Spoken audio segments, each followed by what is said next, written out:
Hey, I'm Eric of Dolister Films, but you can call me Dolly. I currently run a wedding video production company and have shot roughly 100 weddings at the time of recording, so I've seen a lot, heard a lot, and had a lot of good food. So I'm here to share what I've learned with you. If you clicked on this video, I assume that you're a best man and that you need some help writing a speech. Maybe you have a fear of speaking in public, haven't been to a wedding in a while, or simply just don't know where to begin writing. Well, you're in luck, because I'm not only going to share some tips to help you get started, but have you feeling pretty confident about it as well. Let's hit it.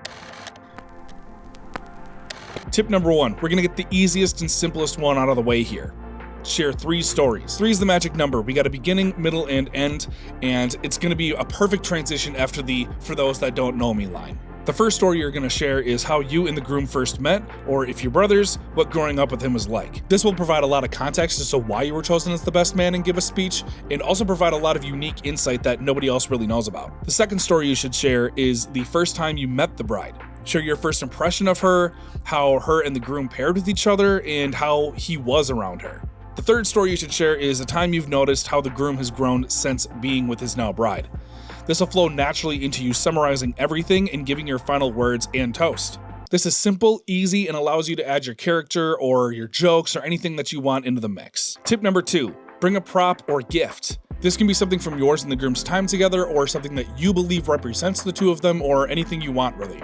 Here's 2 examples. The first example is a brother of the groom, and he was talking about growing up together and how the groom was the last one to wake up, so him and his other brothers would eat all the Eggos in the freezer and then put the empty box back in the freezer, and he would wake up and he would be so mad, and he always fell for it. So he provided a box of Eggos to the bride to ensure the best possible next morning as husband and wife together. The second example is a best friend of the groom as the best man, and he somehow saved a candle that was lit at the first date they had together, like they lit some lanterns and stuff like that. So that's another great one. At the end of the day, just get creative with it. This is the best way to just get a home run with your speech. Tip number 3 is how to hold the mic and potentially even memorizing the speech. Now, stay with me, okay? Stay with me. I know this is, I've seen this so many times. So many times. So we just get out of cocktail hour and I've got a drink, for example, right? You're holding your drink here, right? Now, what happens when you try to take a drink and it's all the way down here? You can't take a drink. Same way that if the microphone's all the way down here, you know, where I typically hold my drink, it's not working that well. So then you have to turn the volume all the way up like this, and then you just start, and then it just starts to sound really bad. There's all this noise that starts coming through. So like, if you just bring the microphone up the same way that you bring the drink up to your mouth, all of a sudden you sound real good. Now, the reason that this is so important is when the DJ has to crank that audio up, you start getting like all this echoing and potentially like the really high-pitched noise feedback, and that just makes it awkward, and then you're awkward, and then all of a sudden the rest of the speech is awkward. And trust me, just trust me, I've seen this so many times. Now, memorizing the speech, that's a tall order, okay? I understand that. However, I would suggest at least practicing your speech a bunch. Don't write it like the day before or the day of or anything like that. Like, just practice it, because it's going to ensure confidence, and you're not going to be like really just like staring at your phone the whole time. You can like look up and like look at them and like kind of take it in. This is a big moment for you too. When you lose your place because you are reading that much and you want to look up and you forget where your place is, and then there's that awkward, hold on, I lost my lost my place here. And you just hear the clanging of like forks on plates and stuff, and it's just like real awkward and quiet. You don't want that either. That's gonna, Just practice the speech, okay? Practice the speech, hold the mic right, you're golden, okay? You got this. Tip number 4. This one's the most difficult by far, but the most impressive. Do this if you're looking to make a statement. Buy a lottery ticket. Stay with me, okay? Stay with me. Buy a lottery ticket. Pick the numbers and use those chosen numbers as chapters for your speech. Watch this. So our family loves gambling. I mean, really loves gambling. So I thought it would be fitting to get you a Powerball ticket for your big day. I picked the numbers. The first number I chose was 8 and 7. 87, the year where it all began.